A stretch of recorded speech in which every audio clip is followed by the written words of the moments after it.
Assalamualaikum warahmatullahi wabarakatuh. Puji syukur dari Allah Subhanahu wa taala, sebagaimana sampai pada hari ini kita masih diberikan kesehatan, keselamatan dan kebahagiaan. Kita semua masih bisa dapat menyelenggarakan kegiatan belajar mengajar dengan kondisi yang seperti saat ini. Pada hari yang berbahagia ini, harapan kita semua dapat terus menuntut ilmu, untuk terus belajar dan belajar untuk kehidupan dan masa depan kita yang lebih baik. Memperhatikan surat keputusan pemerintah melalui Kementerian Pendidikan dan Kebudayaan yang sudah kita terima, yaitu dalam bentuk surat edaran nomor 3 tahun 2020 tentang pencegahan COVID-19 di berbagai satuan pendidikan serta upaya untuk mengantisipasi terhadap penyebaran virus corona di berbagai institusi pendidikan, baik itu di sekolah maupun di perguruan tinggi, serta dengan memperhatikan surat edaran dari pimpinan Politeknik Negeri Jember, maka pelaksanaan kegiatan akademik dan pendidikan pengajaran pada masa pandemik COVID-19 ini di kampus Politeknik Negeri Jember, sebagaimana kita tahu, sementara meniadakan pembelajaran secara tatap muka langsung dan digantikan dengan mekanisme daring ataupun melalui berbagai macam media yang ada, sehingga kegiatan pembelajaran digantikan melalui pembelajaran secara daring melalui media-media yang ada atau dengan kita kenal dengan istilah learning from home.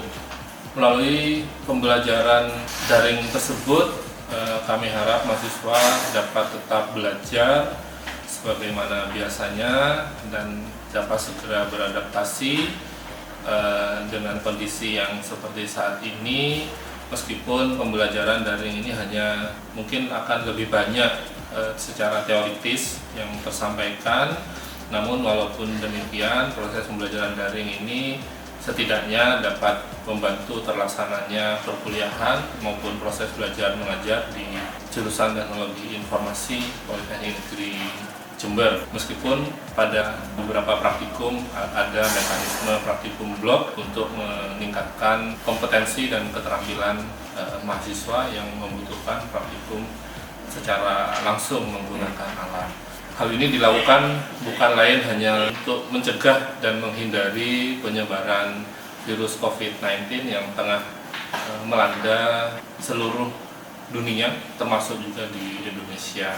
Bekerja dari rumah atau work from home maupun belajar dari rumah atau learn from home, tidak berkumpul atau tidak berkerumun, kemudian menjaga jarak dan selalu menjaga kebersihan adalah cara yang terbaik untuk memutus mata rantai penyebaran virus COVID-19 ini. Dalam upaya untuk meringankan beban adik-adik mahasiswa untuk melaksanakan pembelajaran daring ini, Politeknik Negeri Jember sudah juga melakukan upaya-upaya untuk memberikan stimulus atau bantuan baik berupa paket data maupun kerjasama untuk memberikan tarif yang ringan melalui akses Ilmupedia dan LMS yang bisa diakses melalui Ilmupedia atau e-learning yang kita miliki juga insya Allah akan lebih ringan untuk biaya atau untuk paket datanya. Adik-adik mahasiswa yang kami cintai, marilah kita bersama-sama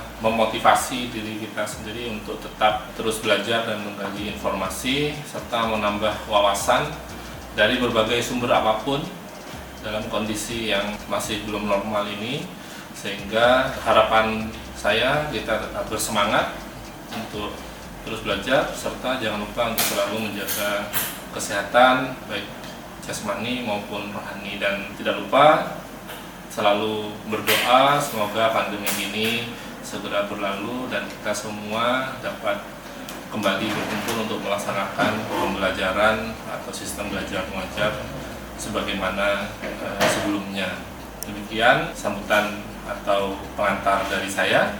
Semoga modul belajar berbasis video tutorial yang akan diberikan ini dapat bermanfaat untuk pembelajaran dan penyampaian materi ajar kepada adik-adik mahasiswa sekalian. Demikian, wabillahi taufiq wal hidayah. Wassalamualaikum warahmatullahi wabarakatuh. Assalamualaikum warahmatullahi wabarakatuh. Puji syukur kehadirat Allah Subhanahu wa taala sehingga sampai hari ini kita masih diberikan kesehatan dan keselamatan serta kebahagiaan. Pada hari ini saya ingin menyapa semua mahasiswa program studi manajemen informatika. Semoga hari ini masih bersemangat menuntut ilmu dan belajar walaupun di masa pandemi COVID-19 ini, di mana dampak dari pandemi COVID-19 ini hampir seluruh perguruan tinggi di Indonesia bahkan di seluruh dunia mengakses proses belajar mengajar menggunakan sistem daring, ya, menggunakan LMS, Learning Management System atau LMS. Hal ini tentunya membuat kampus dan mahasiswa harus lebih adaptif, ya, dan harus beradaptasi dengan cepat dengan kondisi yang ada, memaksimalkan semua sumber daya yang ada juga tanpa harus berkecil hati walaupun mungkin di daerahnya sinyalnya tidak bagus dan sebagainya. Yaitu salah satu juga yang menyebabkan perkuliahan daring menjadi kendala, ya. Salah satunya adalah sinyal, ya, susah sinyal. Oleh karena itu, kampus dan program studi menyelenggarakan atau memilih media atau platform perkuliahan. Kita beradaptasi, kita mengadakan penyusunan bahan ajar yang dilakukan oleh dosen menggunakan multimedia, sehingga bisa diakses atau didownload oleh mahasiswa dan diputar ulang tanpa harus sinkronus dengan sinyal, ya, atau paket data. Saya selaku Ketua Program Studi Manajemen Informatika menghimbau kepada seluruh mahasiswa jurusan Teknologi Informasi khususnya Program Studi Manajemen Informatika untuk tetap bersemangat dalam menempuh perkuliahan walaupun daring dan juga selalu menjaga kesehatan jasmani dan rohani. Kita tetap bersemangat dan berdoa semoga pandemi ini segera berlalu. Terima kasih. Wassalamualaikum warahmatullahi wabarakatuh.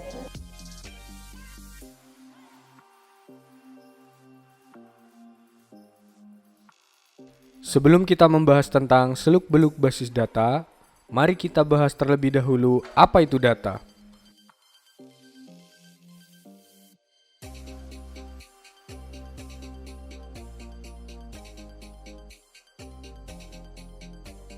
Data. Dari segi bahasa, kata data ini diambil dari kata datum. Dalam bahasa Romawi memiliki arti sebagai sesuatu yang diberikan. Sedangkan menurut Kamus Besar Bahasa Indonesia, data sendiri berarti keterangan atau bahan nyata yang dapat menjadikan dasar kajian, analisis atau kesimpulan.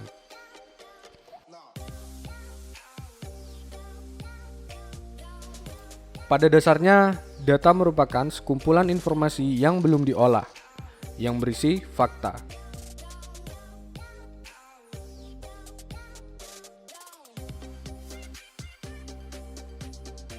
Data yang diperoleh tersebut dapat menjadi sebuah anggapan atau fakta disebabkan karena memang belum diolah dengan lebih lanjut.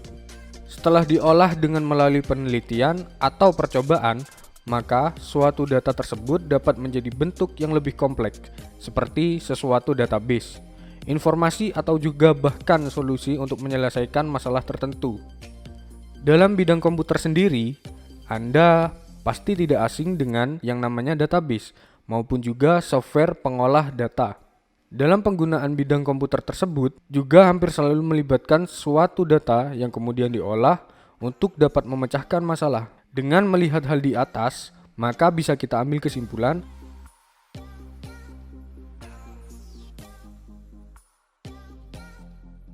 bahwa data ini berfungsi untuk membuat keputusan terbaik di dalam memecahkan sebuah masalah. Dapat dijadikan juga sebagai dasar suatu perencanaan atau juga penelitian. Dijadikan sebagai acuan dalam tiap-tiap implementasi suatu kegiatan atau aktivitas, dan terakhir, data ini juga dapat dijadikan sebagai bahan evaluasi.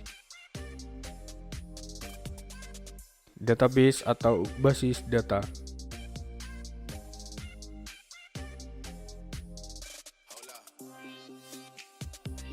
Basis data terdiri dari kata basis dan data. Basis sendiri dapat diartikan sebagai markas atau gudang, sedangkan data sudah kita bahas sebelumnya bahwasanya data adalah catatan atas kumpulan fakta dunia nyata yang mewakili objek seperti manusia, barang, hewan, konsep, peristiwa, dan sebagainya yang diwujudkan dalam bentuk huruf, angka, simbol, gambar, teks, bunyi, atau kombinasi. Pengertian basis data atau database. Yang pertama, himpunan kelompok data yang saling terhubung dan diorganisasi sedemikian rupa supaya kelak dapat dimanfaatkan kembali secara cepat dan mudah. 2. Kumpulan data dalam bentuk file atau tabel atau arsip yang saling berhubungan dan tersimpan dalam media penyimpanan elektronis untuk kemudahan dalam pengaturan, pemilah, pengelompokan, dan pengorganisasian data sesuai tujuan. 3. Kumpulan data yang terintegrasi atau saling berhubungan antara yang satu dengan yang lainnya yang disimpan di dalam penyimpanan elektronik atau berbasis komputerisasi.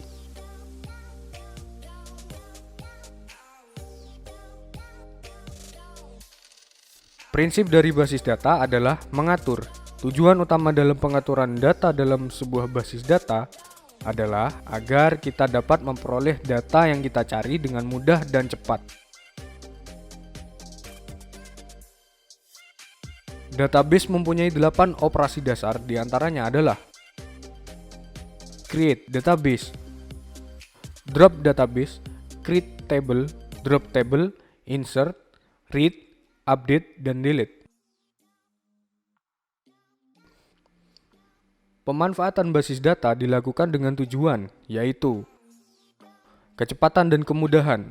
Pemanfaatan database memungkinkan kita untuk dapat menyimpan data atau melakukan perubahan dan menampilkan kembali data tersebut dengan cepat dan mudah daripada kita menyimpan data secara manual. Efisien ruang penyimpanan. Dengan database, penggunaan ruang penyimpanan data dapat dilakukan karena kita dapat melakukan penekanan jumlah pengulangan data dengan menerapkan sejumlah pengkodean. Pemanfaatan pengkodean atau pembentukan relasi antar data dengan penerapan aturan atau batasan tipe data dapat diterapkan dalam database yang berguna untuk menentukan ketidakakuratan pemasukan atau penyimpanan. Keamanan. Dalam sejumlah sistem, pengelola database tidak menerapkan aspek keamanan dalam penggunaan database. Tetapi, untuk sistem yang besar dan serius, aspek keamanan juga dapat diterapkan. Dengan begitu, kita dapat menentukan siapa yang boleh menggunakan database dan menentukan jenis operasi-operasi apa saja yang boleh dilakukan. Terpeliharanya keselarasan data. Apabila ada perubahan data pada aplikasi yang berbeda, maka secara otomatis perubahan itu berlaku untuk keseluruhan. Data dapat dipakai secara bersama-sama oleh beberapa program aplikasi pada saat bersamaan. Dapat diterapkan standarisasi. Dengan adanya pengontrolan yang terpusat, maka DBA dapat menerapkan standarisasi data yang disimpan, sehingga memudahkan pemakaian, pengiriman, maupun pertukaran data. Contoh penggunaan aplikasi basis data dalam dunia bisnis.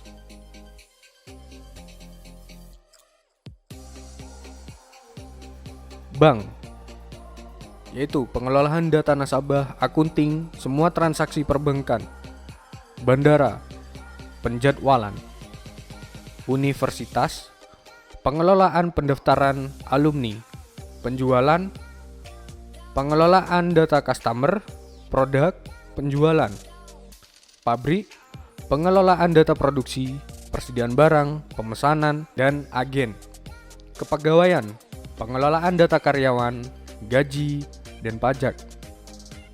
Telekomunikasi, pengelolaan data tagihan, dan jumlah pulsa. Basis data adalah objek yang tidak dapat bergerak sendiri. Ia membutuhkan program atau aplikasi sebagai penggerak atau pengelolanya. Sehingga gabungan keduanya dapat menghasilkan sebuah sistem. Sistem basis data adalah gabungan dari basis data plus DBMS. Sistem basis data adalah sistem yang terdiri atas kumpulan tabel data yang saling berhubungan dan kumpulan program yang memungkinkan beberapa pemakai atau program lain untuk mengakses dan memanipulasi tabel-tabel data tersebut. Komponen sistem basis data. 1. Perangkat keras. Perangkat keras atau hardware yang umumnya terdapat dalam sistem basis data adalah komputer, hard disk, memori sekunder offline, perangkat komunikasi, jaringan. 2. Sistem operasi. Sistem operasi adalah program yang dirancang untuk mengaktifkan sistem komputer dan mengendalikan seluruh sumber daya yang ada di dalamnya, termasuk operasi-operasi dasar komputer seperti Windows, Unix, dan Linux. 3. Basis data. Komponennya adalah sekumpulan data yang terorganisir dengan baik sehingga data tersebut mudah disimpan, diakses, dan juga dapat dimanipulasi. Sistem basis data dapat terdiri dari beberapa basis data yang memiliki data masing-masing. 4. Database Management System atau DBMS. DBMS atau Database Management System adalah program aplikasi khusus yang dirancang untuk membuat dan juga mengelola database yang tersedia. Sistem ini berisi koleksi data dan set program yang digunakan untuk mengakses database tersebut. DBMS adalah software yang berperan dalam mengelola, menyimpan, dan mengambil data kembali. Adapun mekanisme yang digunakan sebagai pelengkap adalah pengaman data, konsistensi data, dan pengguna data bersama. Contoh dari DBMS adalah Microsoft Access, MySQL, Oracle Database, Sybase, Borderland Interbase, PostgreSQL, dan lain-lain. 5. Pemakai atau user. User adalah salah satu komponen database yang berinteraksi secara langsung dengan database. Ada beberapa tipe user, di antaranya programmer aplikasi, user mahir, user umum, dan user khusus. Definisi pemakai atau user basis data merupakan pengguna database atau basis data. Dibedakan menjadi beberapa golongan, tergantung tingkat kepentingan seorang pengguna. 4 golongan pemakai basis data.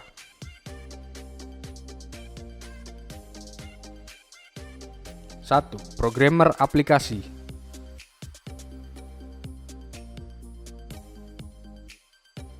2. Pemakai atau user mahir.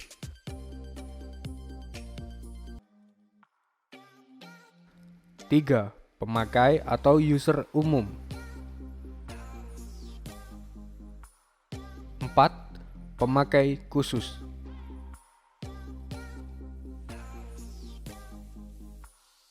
6. Aplikasi atau perangkat lain.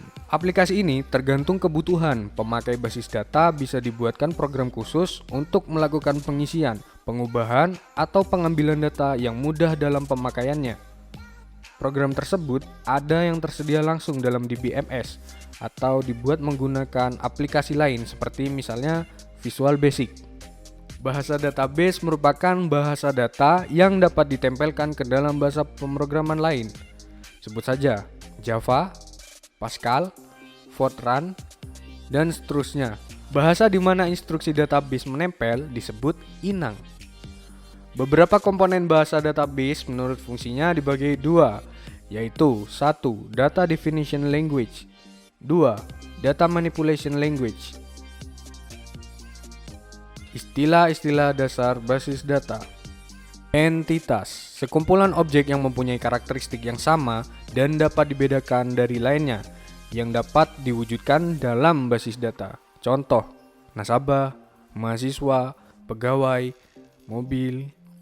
Enterprise, suatu bentuk organisasi seperti bank, universitas, rumah sakit, dan pabrik. Data yang disimpan dalam basis data merupakan data operasional dari suatu enterprise. Contoh data operasional, data keuangan, dan data mahasiswa. Atribut, deskripsi data yang dapat mengidentifikasi entitas. Contoh, entitas mahasiswa atributnya terdiri dari NPM, nama, dan alamat. Nilai data. Isi data atau informasi yang tercakup dalam setiap atribut. Contoh atribut nama mahasiswa dapat berisi nilai data. Lukman Anton. Rekod data. Kumpulan dari isi atribut yang saling berhubungan. Contoh, kumpulan atribut NPM dan nama dari entitas mahasiswa berisikan 544100073, Lukman. File. Kumpulan record yang menggambarkan entitas.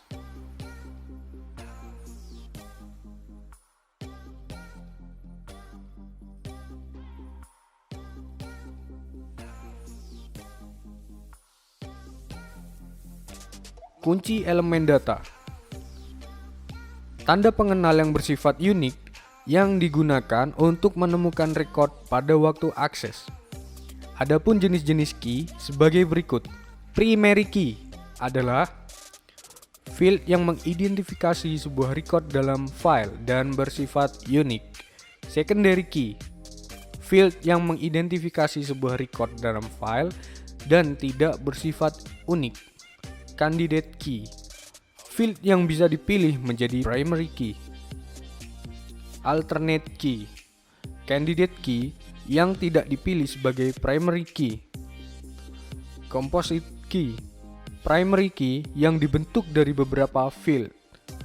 Foreign key, field yang bukan key pada file utama melainkan key pada file yang lain. Keuntungan penggunaan basis data. Mengurangi duplikasi data, meningkatkan integritas data, memelihara independensi data, meningkatkan keamanan data, memelihara konsistensi data, manipulasi data lebih canggih, mudah untuk digunakan, mudah untuk diakses. Kerugian penggunaan basis data. Sistem lebih rumit, mahal. Karena semua data di tempat terpusat, kerusakan software dan hardware dapat terjadi. Proses pemeliharaan dapat memakan waktu karena ukurannya yang besar. Proses backup data memakan waktu. Operasi dasar database dan dasar SQL. Pada pembahasan sebelumnya, kita telah membahas tentang data, informasi, serta database dan ruang lingkupnya. Pada pembahasan ini, kita akan mengupas tentang operasi-operasi dasar database dan juga dasar SQL. Di dalam basis data, kita dapat menyimpan satu atau lebih tabel. Pada tabel inilah data disimpan dan ditempatkan. Oleh karena itu, kita harus mengetahui operasi-operasi dasar di dalam basis data. Operasi-operasi dasar tersebut meliputi create database, pembuatan basis data di mana kita membuat lemari dokumen baru tempat penyimpanan dilakukan. Drop database, penghapusan basis data di mana kita menghancurkan lemari dokumen beserta isinya jika ada. Create table, pembuatan tabel baru ke suatu basis data atau sama seperti penambahan map dokumen ke sebuah lemari arsip yang telah ada. Drop table, penghapusan tabel dari suatu basis data atau sama seperti perusakan map dokumen lama atau yang tidak terpakai di sebuah lemari dokumen. Insert, penambahan atau pengisian data baru ke tabel yang berada pada suatu basis data.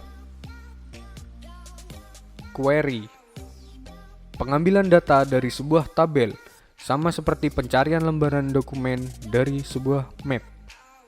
Update, perbaikan atau perubahan isi dokumen di dalam tabel pada suatu basis data. Delete, penghapusan data dari sebuah tabel. Contoh yang paling sering ditemui adalah basis data akademik yang terdiri atas tabel mahasiswa, tabel dosen, tabel jadwal, tabel kehadiran, tabel mata kuliah, dan tabel kelas. Operasi yang berkenaan dengan pembuatan objek merupakan operasi awal yang hanya dilakukan sekali dan berlaku seterusnya. Sedang operasi-operasi yang berkaitan dengan isi tabel merupakan operasi rutin yang akan berlangsung berulang-ulang. Dan karena itu, operasi-operasi inilah yang lebih tepat mewakili aktivitas pengelolaan dan pengolahan data dalam basis data. Struktur Query Language atau SQL. SQL adalah bahasa standar dalam basis data yang digunakan untuk melakukan manipulasi data. Standarisasi bahasa ini dilakukan oleh ANSI atau American National Standard Institution tahun 86, 89, 92, dan 99, di mana tiap perubahan tahun dilakukan peningkatan kemampuan SQL. Pada perkembangan saat ini, standar yang paling banyak digunakan adalah standar ANSI 92. Hampir semua DBMS menggunakan SQL sebagai fasilitas untuk memanipulasi data seperti Oracle, SQL Server, MySQL, PostgreSQL, FoxPro, dan sebagainya. Meskipun awalnya hanya merupakan bahasa untuk memanipulasi data, pada perkembangannya SQL juga dapat digunakan untuk melakukan definisi data maupun kontrol terhadap data. Sehingga bahasa query ini dibagi menjadi 3 bagian. 1. DDL atau Data Definition Language. Membuat database. Menghapus database.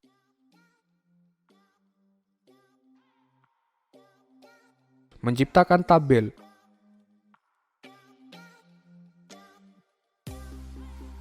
Menghapus tabel.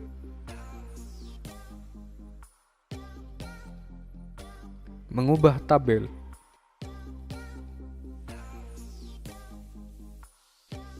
Dua, DML atau Data Manipulation Language. Menambah record.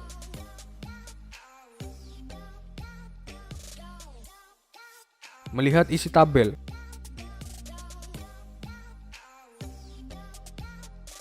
Mengganti isi record.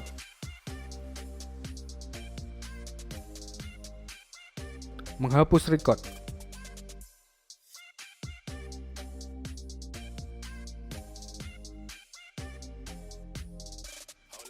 Dan ketiga, DCL atau Data Control Language. Kelompok perintah yang dipakai untuk melakukan otorisasi terhadap pengaksesan data dan pengalokasian ruang. Misal, suatu data bisa diakses si A, tetapi tidak bisa diakses oleh si B.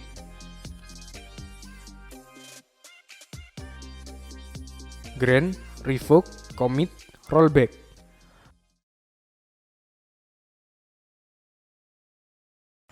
Assalamualaikum warahmatullahi wabarakatuh. Selamat datang di Klik Go Channel. Kali ini saya akan menunjukkan ke teman-teman bagaimana caranya mendownload plus menginstal aplikasi Exam di komputer. Oke, kita mulai. Yang pertama kita ke web browser. Kalau di sini saya pakainya Google Chrome. Teman-teman bisa pakai yang lain seperti Firefox, Opera atau yang semacamnya gitu. Klik, terus bisa tulis saja download gitu, download Exam kayak gini, terus enter. Nah ini pilih download Exam, nanti akan diarahkan ke website resminya. Nah di sini teman-teman ada 3 versi Exam. Ada untuk versi Windows kan, kemudian ada Linux, ada juga OS X atau Mac. Nah, di sini teman-teman tinggal menyesuaikan sistem operasi apa yang teman-teman pakai di komputernya kalian. Kalau saya sih pakainya karena pakai sistem operasi Windows, maka yang saya install adalah Exam untuk versi Windows. Nah, saran saya teman-teman pilih versi yang terbaru gitu, Exam yang versi terbaru yaitu ini, yang ini, versi 7.3.1. Nah, kita download.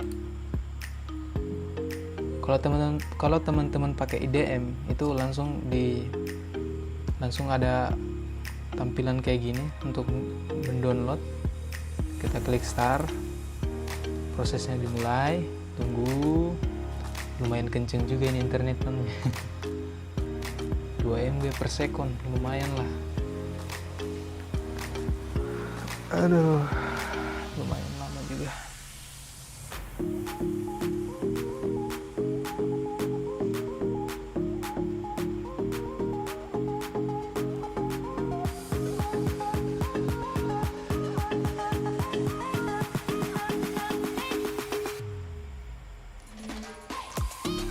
Wow, 87%.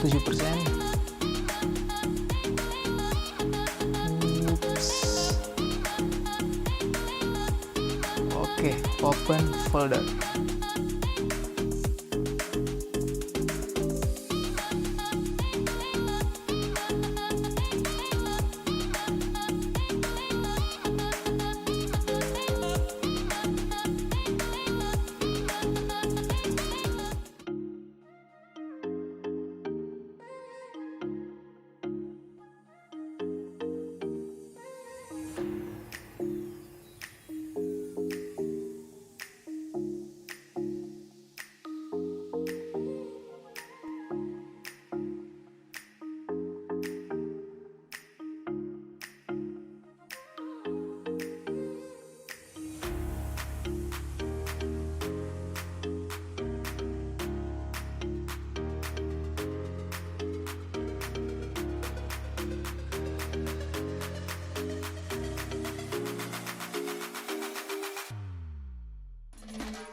Oke teman-teman, instalasinya tinggal sekali klik lagi bakalan selesai. Tapi di sini ada pilihan, do you want to start the control panel now? Kalau kita checklist ini, artinya ketika kita klik finish, maka otomatis examnya itu akan berjalan di komputer kita.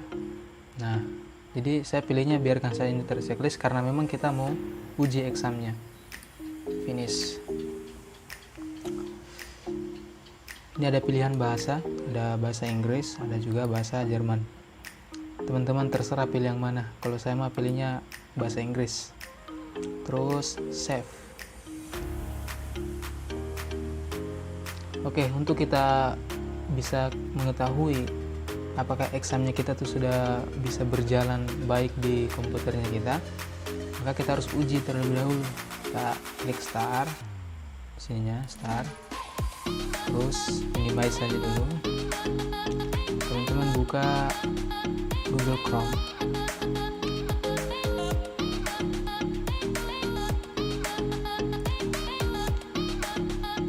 ketikkan di sini localhost, artinya kita manggil